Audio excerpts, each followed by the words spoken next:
You know, you can have all the best equipment in the world, you can have the best plan in the world, but there are times that bad stuff is going to happen. No matter how much you try and prevent it, it's what you do afterwards that makes a difference. Every day I would wake up and this was going to be the end of my life, and it began to take a toll on me. You don't know how much I'm dying inside, and I need help.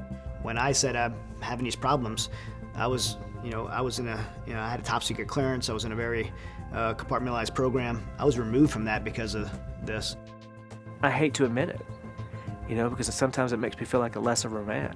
I feel like I'm not who I'm supposed to be. My behavior started going really crazy. And I mean, I felt crazy. What I was doing, my behavior, what it was doing to our family was tearing it apart. And then, slowly but surely it would have torn it apart if I hadn't continued with my treatment. Really, like I said, the family did it for me. They forced me to change my ways. I began to kind of form a complex, quite honestly. It's like, what's wrong with me? What is going on? I couldn't see it. I mean, because I lived this life, and it got to be so severe. My wife would be afraid. My kids would be scared of me. And this wasn't me, and yet it was. And then it started making sense. It's trauma that he has been trying to deal with. Reality is that it was there. We never really dealt with it. Because this is initially someone that she trusted, and now she can't. I wasn't going to lose my family. You have to take a good hard look at yourself and realize that you need to make a change. And they gave me some anti-anxiety pills, and I didn't take them. I went into a Great Depression. Repetitive trauma. And I couldn't calm down. Their spirits are crushed. Isolation, fear of the unknown. There's such a stigma about what it is.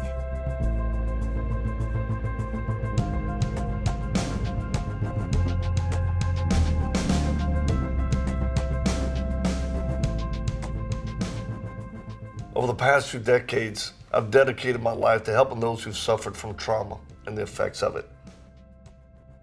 My name is Victor Marx, and in this film I'll be your guide on a journey to find and fight an unseen enemy known as PTSD. Right out of high school, I joined the United States Marine Corps. From there, I became a competitive shooter and an instructor in the Corps. I then got into a martial arts career. I had the privilege of training over 30 world champions, and then worked for years with special operations personnel. I'm best known probably for being the world's fastest gun disarm man. As a result of my first film, The Victor Marx Story, we really had an overwhelming response from first responders, the military, to the general public, realizing that they were suffering from the effects of trauma.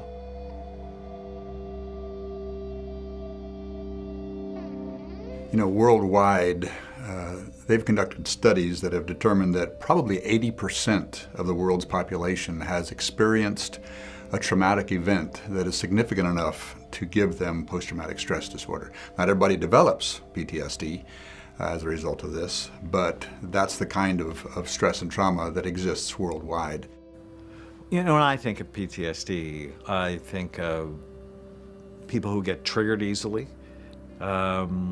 And it might not make any sense to them. They're in a park and all of a sudden they have panic attacks.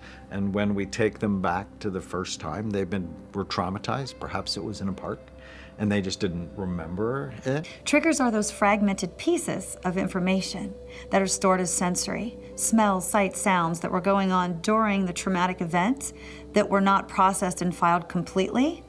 So they're kind of hanging out there. There are multiple forms of PTSD, so there are multiple forms of trauma. So you can have a diagnosis of an acute problem, and if you get effective treatment, it can resolve, and so the diagnosis goes away. But most of what you hear about are veterans who have what are referred to chronic PTSD, which is kind of a refractory post-trauma problem that persists and then is believed to be a lifelong illness. Honestly, I had never even heard of PTSD at this time. It's April of 2007. I'd never heard of that. I was in this very small special operations community of people that didn't talk about that. And when they told me that, it was, I don't think there could have been a bigger blow to my pride, because I was also told with that I couldn't deploy anymore. I didn't realize I had post-traumatic stress until 2012. when I was actually diagnosed. As soon as I got back to my camp after the IED, they came and talked to me, and it went really fast, and I got sent home for it. And I was kind of upset about it because I was there trying to make a difference and trying to earn a living, and it wasn't until a couple weeks later when I actually started going to the doctor and talking about what was going on and taking my medication that I realized I got problems. Usually when a person undergoes some kind of a very strong stress or trauma in their life, something that is going alongside of that is a shaking of their own sense of identity. They call it kind of the loss of the assumptive world. We all make assumptions about how things are supposed to work. A lot of our soldiers who have gone over to Iraq and Afghanistan in recent years undergo what's called moral injury because of the things that they must do, which is actually contrary to what their moral convictions are. And as a result of that, it has almost the same effect on them as if they experienced a very strong physical stress or trauma. And so addressing the whole idea of morality is going to necessarily come up to, okay, are there absolutes? Is something actually wrong all the time, or what? How does this affect me?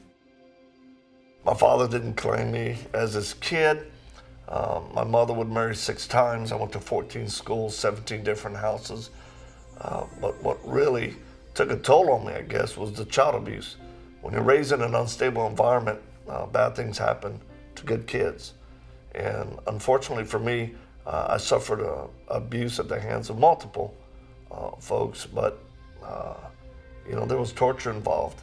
I know what it's like to be electrocuted or dunked in a tub till you pass out, only to be woken up on the bathroom floor to the abuser breathing into my mouth to resuscitate me. And I'll never forget my stepfather looked at me and said, "Don't you ever forget I'm the one that gives you life."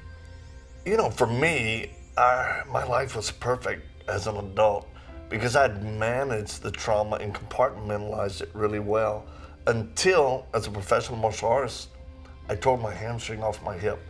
And it was extreme, and all of a sudden my identity was ripped from me. And I hadn't talked to Victor probably for about, probably close to 10 years. He says, you've got full-blown PTSD. Do you know that? And I didn't know it. I had no idea. So I was in the military. I married literally 8 months after joining, when I met my husband at the time when we were both in AIT together. We got stationed at the same duties at Fort Sill, Oklahoma. The source of my PTSD stems from an incident as a child. I was molested when I was about 6 years old. The problem was never addressed. My mother blamed me. And then when I was about 14 years old, my stepfather molested me. When my ex-husband and I were together, anytime he tried to, play his role as a husband and be like, tell me like this is how we should do things, I was very negative about that. And I would tell him, like, I think I'm acting like this is because we never, because of my dad, because of what happened with my dad. And he would tell me, like, Quinny, you're, like, he would dismiss it. So I was like, okay, yeah, maybe I am just really crazy. And, it's a problem that I need to, fix myself. I think everybody needs to know that they will have post-traumatic stress, but it doesn't need to go into post-traumatic stress disorder. And even if it does go into post-traumatic stress disorder, there's treatment for it and healing because we really are made to heal. I hope the experts and others that you'll meet in this film help you find and fight the effects of trauma. I didn't know what to do. I saw my husband destroying this chair because it broke my son's arm. That was probably one one reaction that I saw my husband do that was not normal to me. Went inside and got the chair that hurt him. And I went ahead and got crazy on that chair. I destroyed it so that it would never have a chance to hurt my son again. What I didn't realize is that, you know, that felt normal to me. That's how he dealt with it. I mean, I'm looking at it, the chair didn't do anything. It's not the chair's fault. But this is how Victor was processing my son breaking his arm. In 1997 to 2001, I had taken a break from being an active duty Marine, went into the reserves. My intent was to go to college, but taking care of my family, I had to work as well. So I was a police officer in New Orleans, and I was involved in a on-duty shooting to where I shot and killed a man in front of his wife, in front of his kids. It really, you know, changed a lot of my perspective on life, and it really impacted me.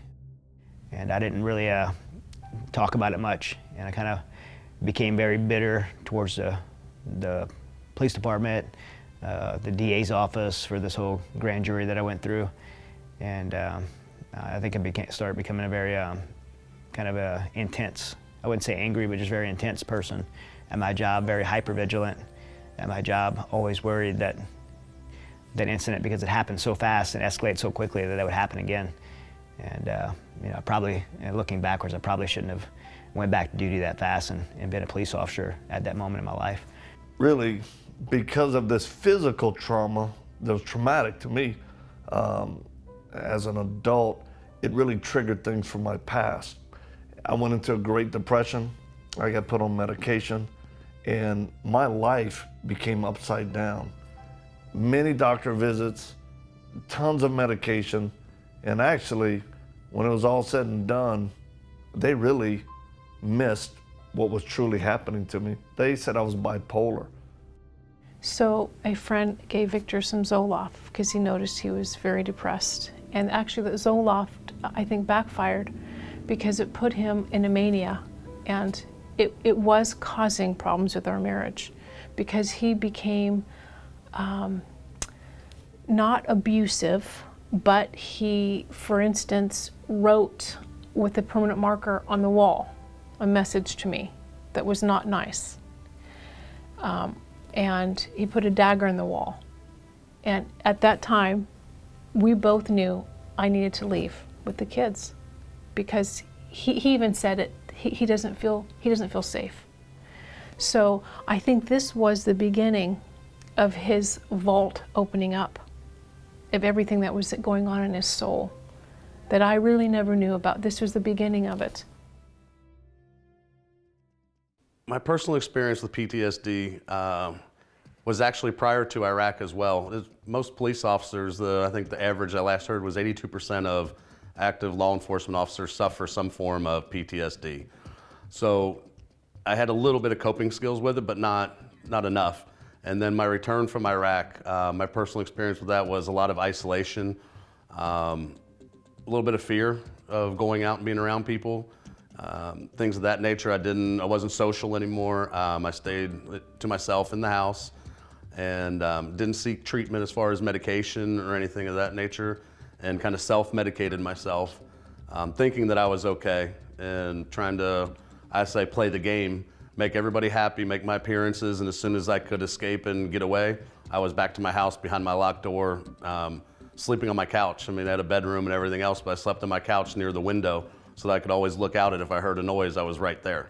It was by the front door and the window.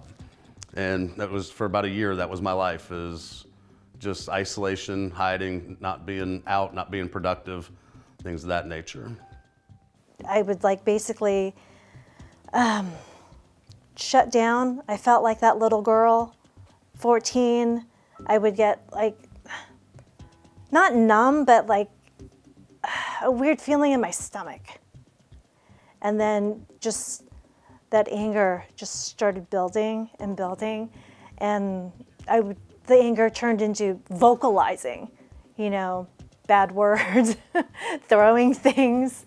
So, I mean, that's what happened with me when I would get a trigger.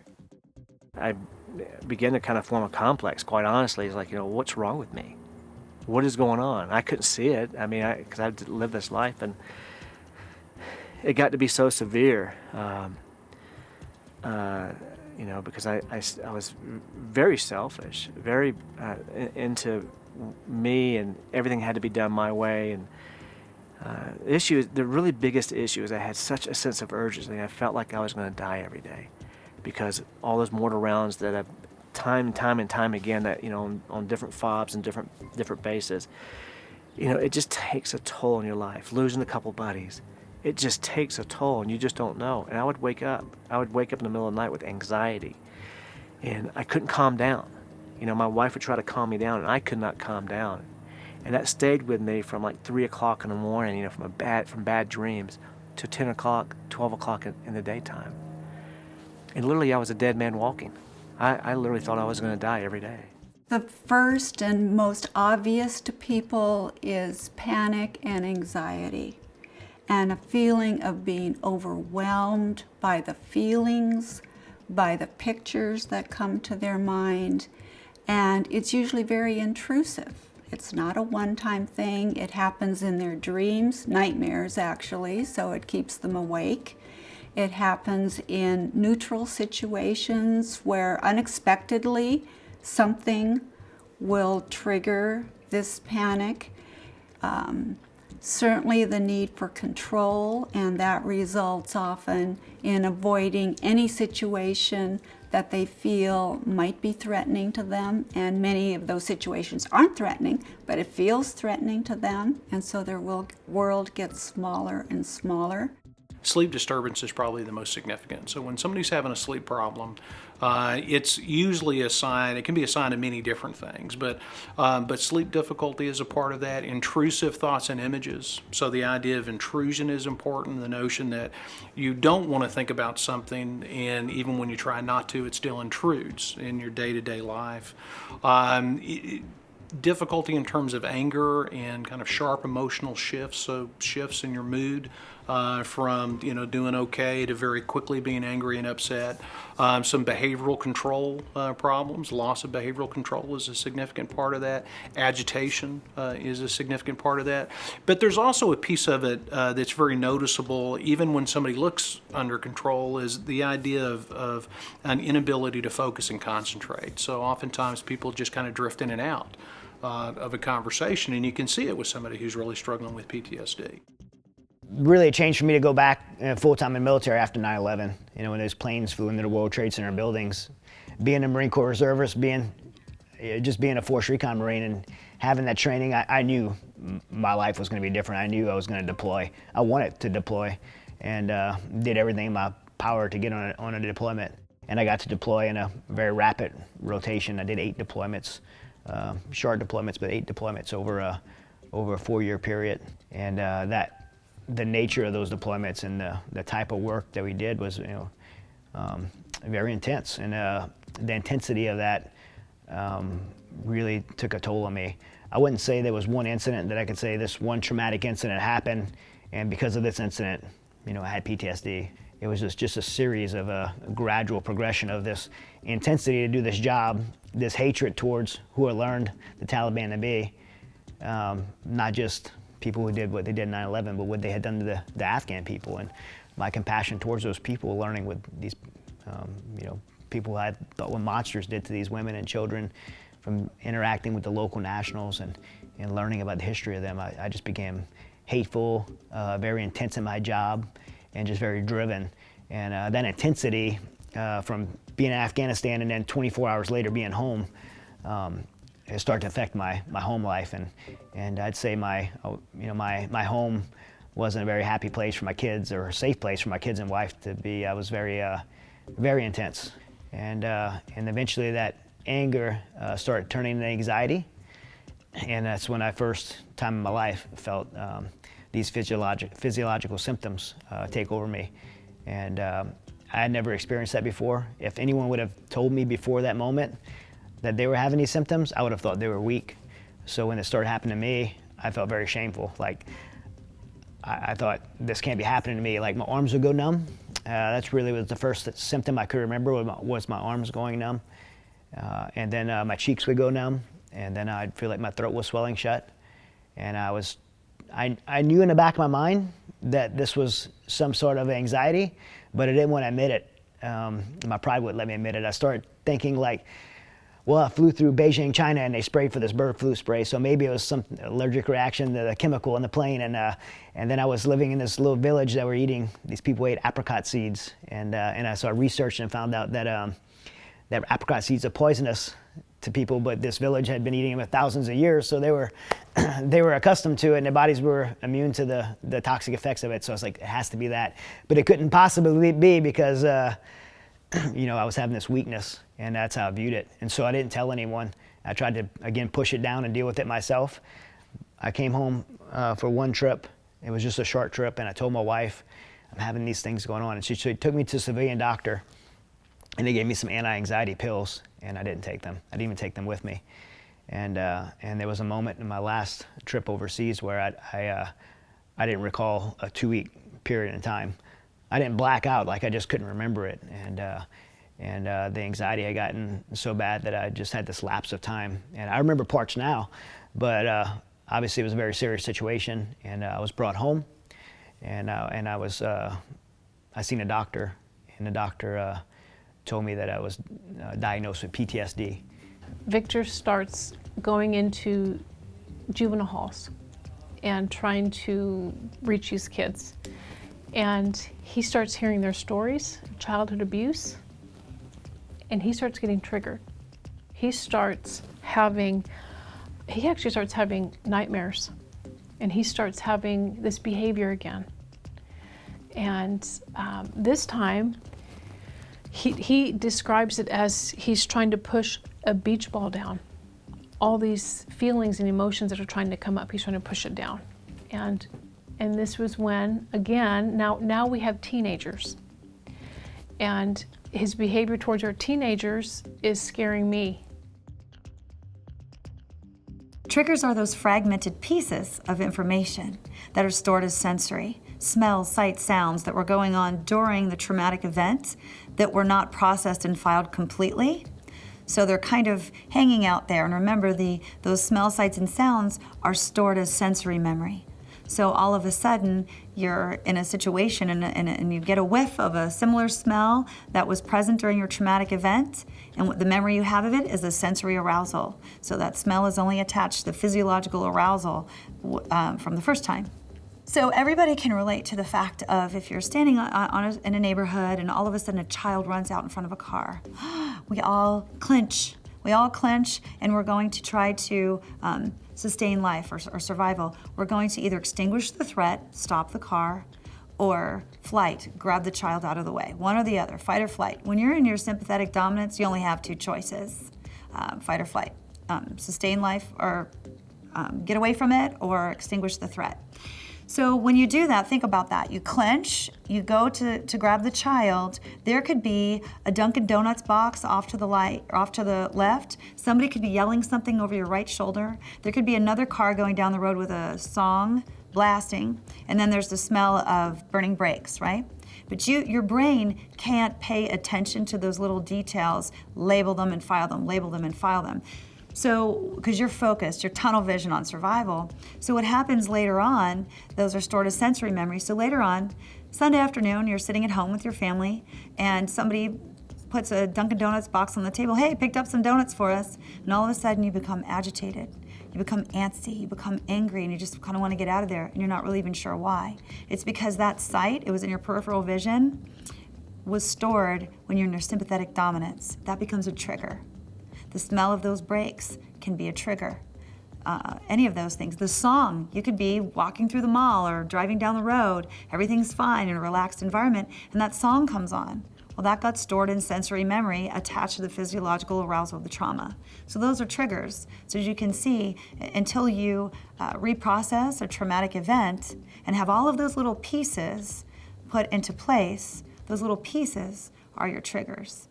You know, when you struggle with post-traumatic stress disorder, and you don't really know what it is or where it's coming from, you'll take it out on other people. You snap, there's anger. For me, there was violence.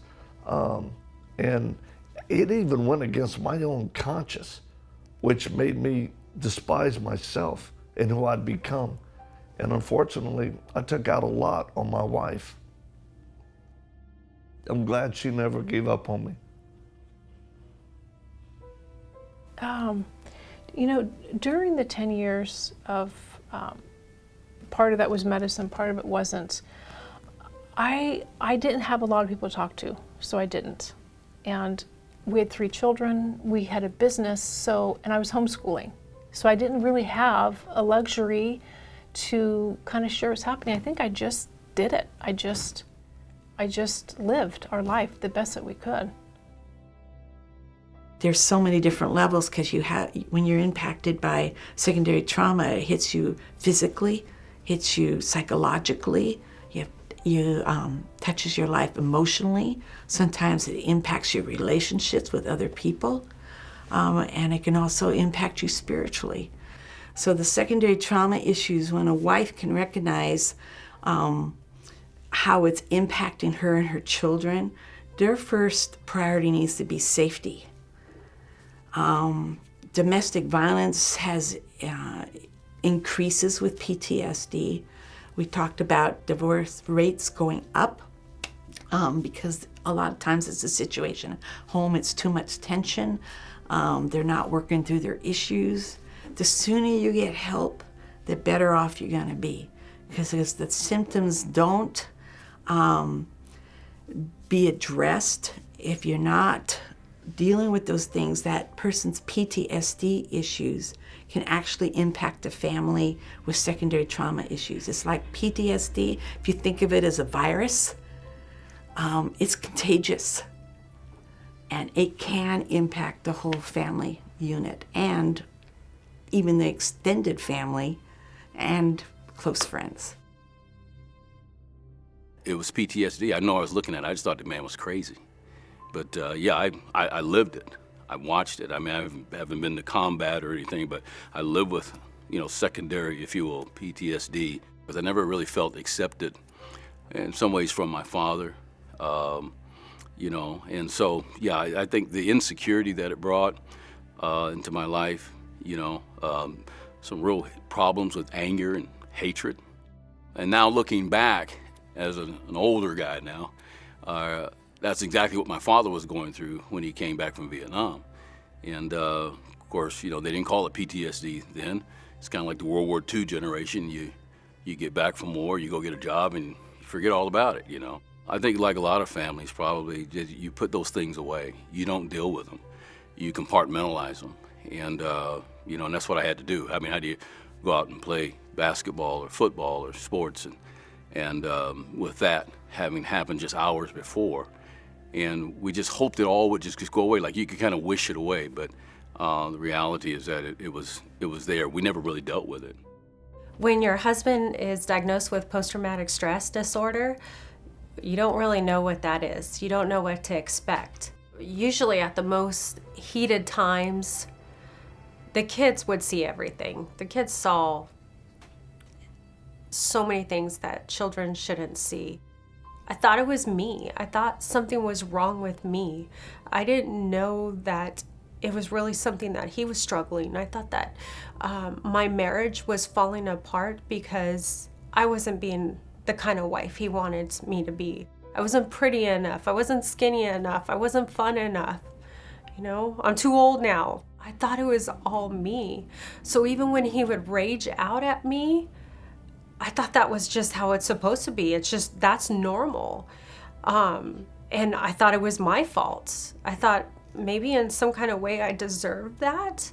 And so I wasn't about to talk to anybody about that. I didn't want anybody to think bad of Chad. I loved my husband, and I thought, well, what if it's me that's crazy? What if I start telling everybody else how crazy my husband is, but then they find out it's really me that's crazy? So I began to accept that something's wrong with me. I think what motivated me to get counseling was during Victor's really irrational behavior, there was actually things being triggered in me from my childhood, because my father was an abusive alcoholic. He served in the Korean War, and I know he suffered from trauma. So there were times that Victor would react towards our kids in a way that scared me so much. As an adult now, I see him treating our kids in a way, it kind of brought me back to being a child and not being able to do anything about it. So there were times that I actually prevented Victor from disciplining our children because of my own fear. You know, at the peak of some of the challenges that we had through all this, before we really understood what was going on, I remember we got separated out of, I packed her and the kids up in the car saying, you need to go spend time with your family, you can get away from me. I mean, I felt like this uncontrollable, at times raging person that I didn't trust. And I hated that about myself because I had prided myself on being self-disciplined and having control over myself, especially physically because of my background. Now all of a sudden, my mind wasn't working and I was volatile. My wife, God bless her, she never said anything. She's like, you know, I want you to know that I'm here and I'm not going anywhere. And I understand that you're having issues and I'm going to stick it out. And then she told me what she was seeing, how quick to anger I would be, and then how the highs and lows, she said it was worse than a teenage girl. It was hard for me to hear that coming from somebody that I cared about so much, that what I was doing, my behavior, what it was doing to our family was tearing it apart. And then, you know, slowly but surely it would have torn it apart if I hadn't continued with my treatment and my medication and trying to move forward and fix what was wrong. My family felt like they were on eggshells all the time. If they said the wrong thing, it would set me off. So his intensity started to build up towards anger. And my wife is just this amazing woman at this time who was just holding our family to get, you know, really raising our children, our 3 children, and being mom, being dad, being the husband, being the wife, being all these things. And while I'm away, and I come home and I disrupt those things and I make our house chaotic, and so I felt very out of place. I would have these panic attacks and I felt like if I worked myself up, another panic attack would come. So I'd be so scared that a panic attack would come that I would give myself a panic attack in fear of it. I'd work myself up that way. So I would try to go to sleep in the bedroom, but I felt really claustrophobic in the bedroom. And then I go outside and I felt very vulnerable outside. It was just a really state of panic. I honestly believed in my mind that if somebody knew how I was really feeling, that it would put me in like a straitjacket. And I don't know why, but I had this real fear in my mind of being in a straitjacket because I thought if I, like the fear of claustrophobia, I thought that if it ever happened and I got put in a psychiatric ward for something like that, I don't know, I felt like I would just die.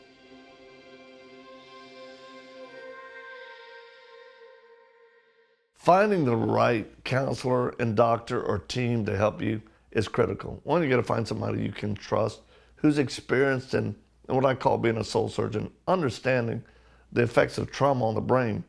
I mean, and the right medications. For me, they were just playing, you know, pin the tail on the donkey, it seemed like. I've been on Depakote, Depakine, Prozac, Zoloft, lithium, Buspar, Xanax. You know, as a teenager struggling, I did drugs, I drank, trying to really calm my brain down, when really you got to find the right person with the right treatment. And everyone's different, but there are some major similarities of how to treat PTSD. After Victor went through 123 visits, he was doing really well. I mean, he was consistent. He did not have any major issues. I did, however, notice when he started helping these women who were captured by ISIS going over to the front lines, that he started getting triggered again. And I think their stories, once again, of the horrible things that they went through, it triggered his childhood again.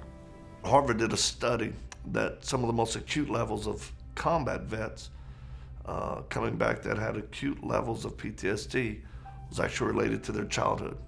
Because when you're a kid and bad things happen to you, you can't process it. So you just kind of compartmentalize it.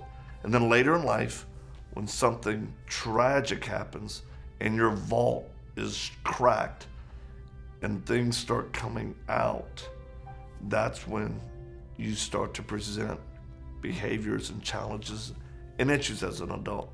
When it's really what you're going through right there, oftentimes is just a trigger for what happened to you as a kid. My childhood was very dysfunctional. There was a lot of alcohol and drugs involved in my family.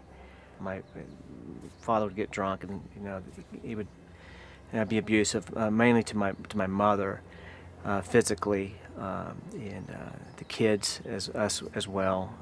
There was always a time we're always running somewhere to hide ourselves. My husband now, John, brought it up to me, like, Quinny, like, you had something awful happen to you and you never dealt with the situation, so now you're placing your anger somewhere else, opposed to, your anger towards what your father did, you're placing it towards the boys or towards the girls or towards me. I guess the shining light occurred when I started doing research about children being abused and about how that is a traumatic incident.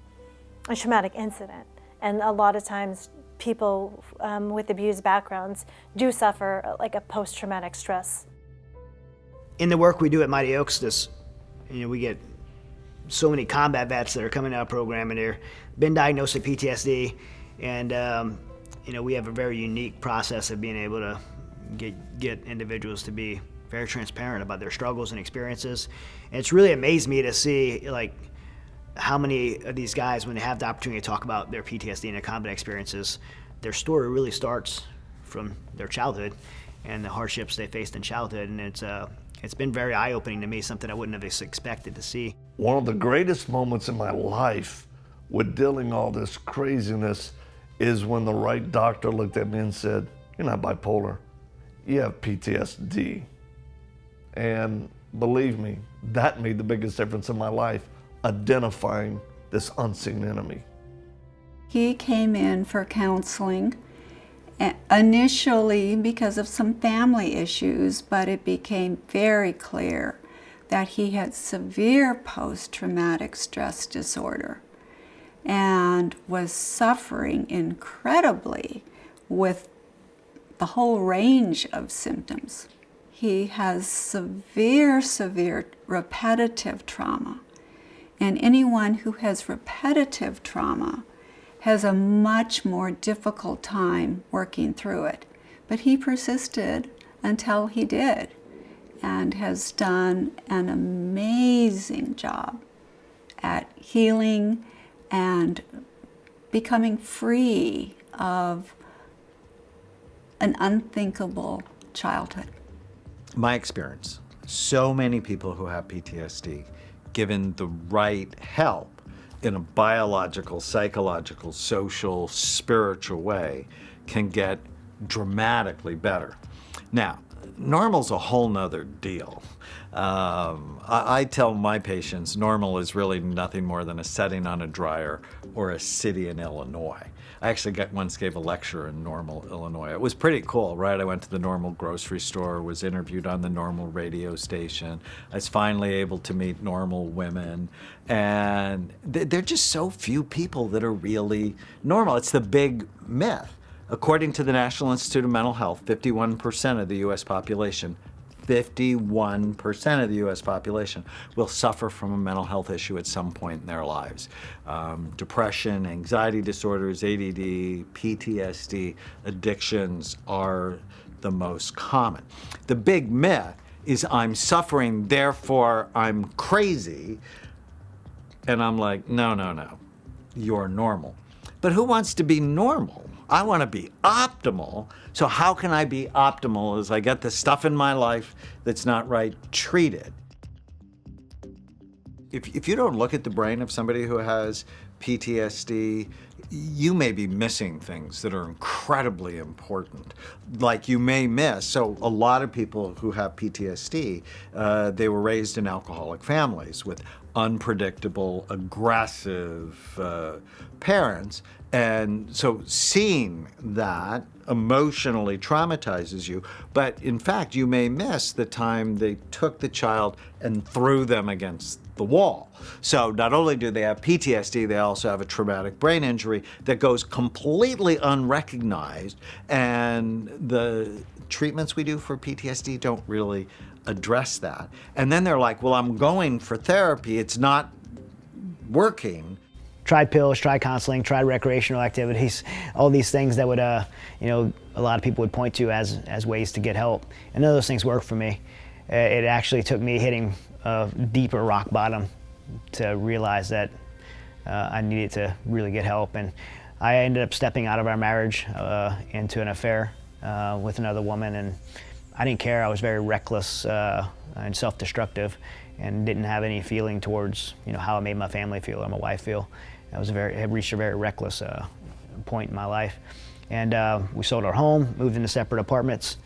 And my wife, she came to me and she asked me this question. She asked me how I could have done all these things in my life in the military. I've been successful as an athlete and found success there.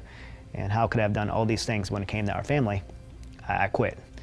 And so for me, it was that question, being cornered and being challenged and being called a quitter and being called out for the, not fighting for the things that matter most in my life. Meanwhile, finding success in, other things that are cool, but not important and not as important as the most important things in life, being the husband, being the father, being that, young man that raised his hand and said he wanted to do something important with his life and for his country.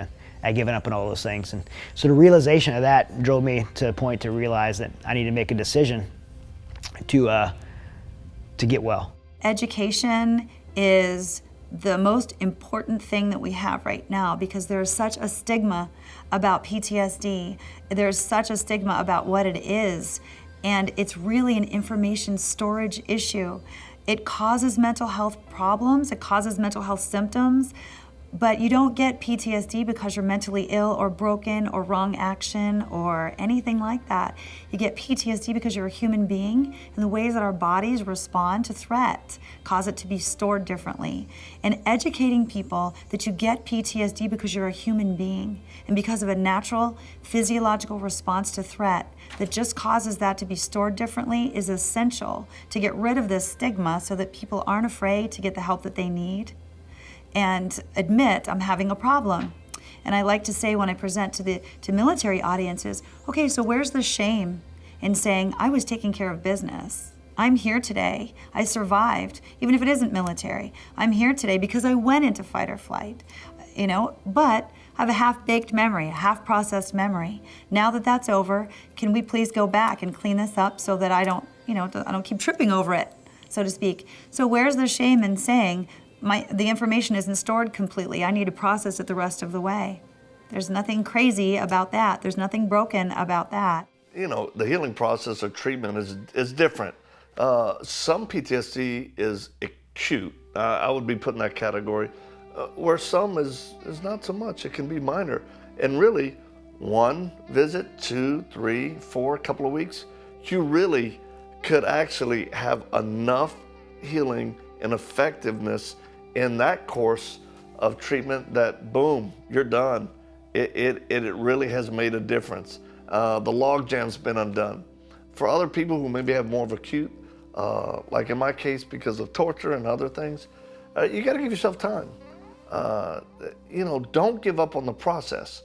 And I used to hate going in to visit, to do to visit about my past unraveled things. It was like going to a dentist to get a root canal without anesthesia. But the reality is every time I went, I felt better when I would leave.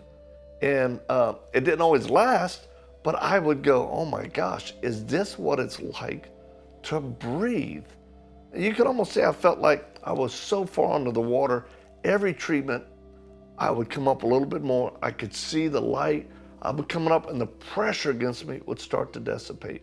And that always gave me hope of the soon. And by the time I was done, the quality of my life had so increased that I knew it was worth it. And I would encourage any of you, don't ever give up on the process. Never give up. There's a verse in Proverbs that says that a healthy spirit can conquer adversity, but what do you do when the spirit is crushed? And I believe that that's an apt description of someone who has experienced trauma and stress to a catastrophic degree. Their spirits are crushed. They can go into adversity with a healthy spirit and cope with a lot of things, but there comes a point, there comes a line that when it's crossed, their spirit is crushed. And so that's primarily what we're trying to address when we're helping somebody to experience healing, once again, with PTSD. How do you define healing? Well, a quick and easy way we like to define it is that with post-traumatic stress disorder, with that kind of trauma, you're never going to be able to go back to how things were prior to the trauma. But you can go forward.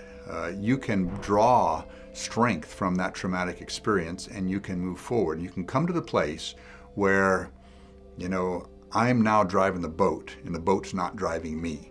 And for somebody with PTSD, the boat's driving them. But as you experience healing and strengthening and the stability that God wants you to experience, now you may have those times of anxiety. You may still have physical pain. You may from time to time get triggered by things, but rather than that triggering experience, you know, sending you off into a flashback or into some kind of behavior that's going to be deleterious to you, you're going to be able to stay on top of it and be able to move forward.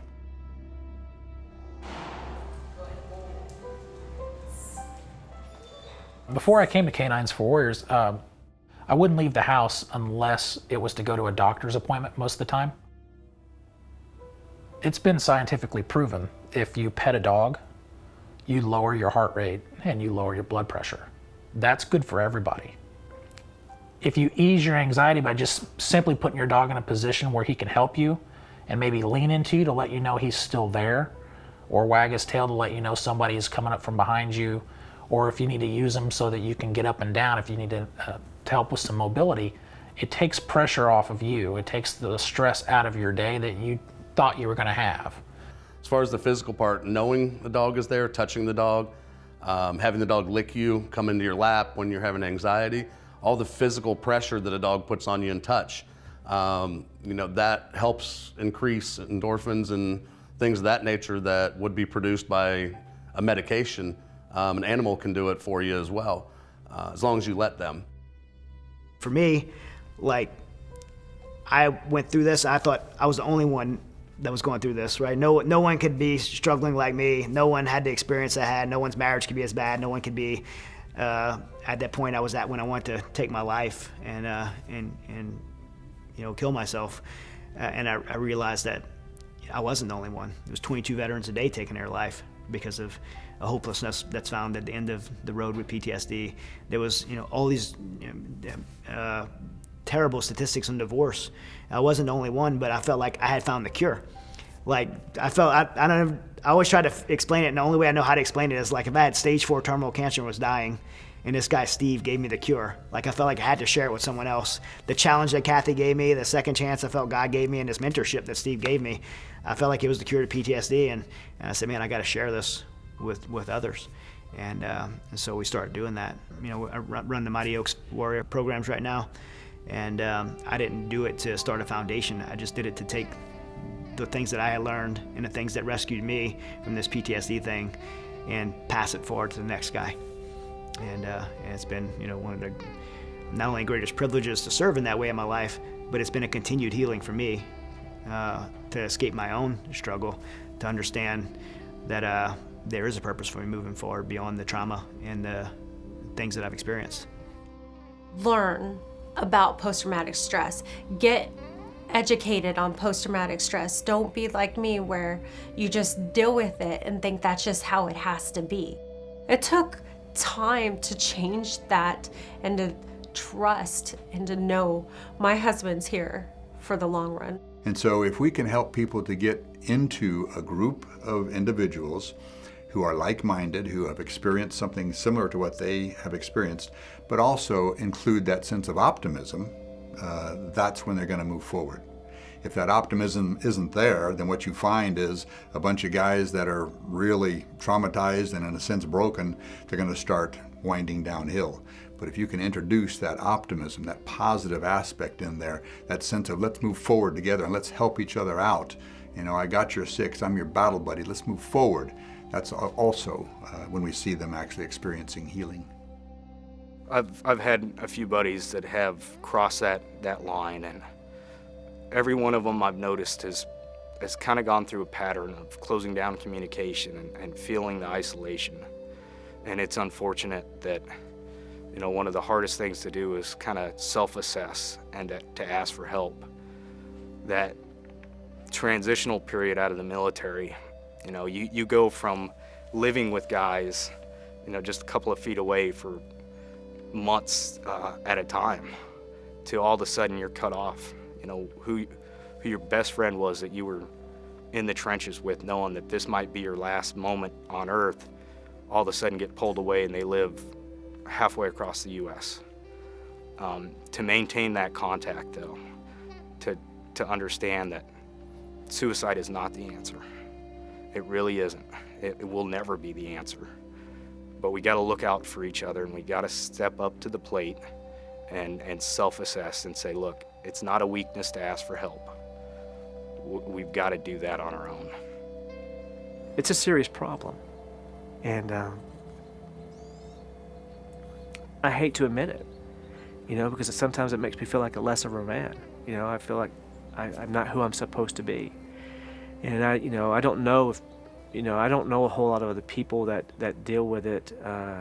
You know, I'm pretty closed about it, but at the same time, it is such a serious problem, even in our nature, because it's not only related to just military guys coming out of a war zone. That's huge.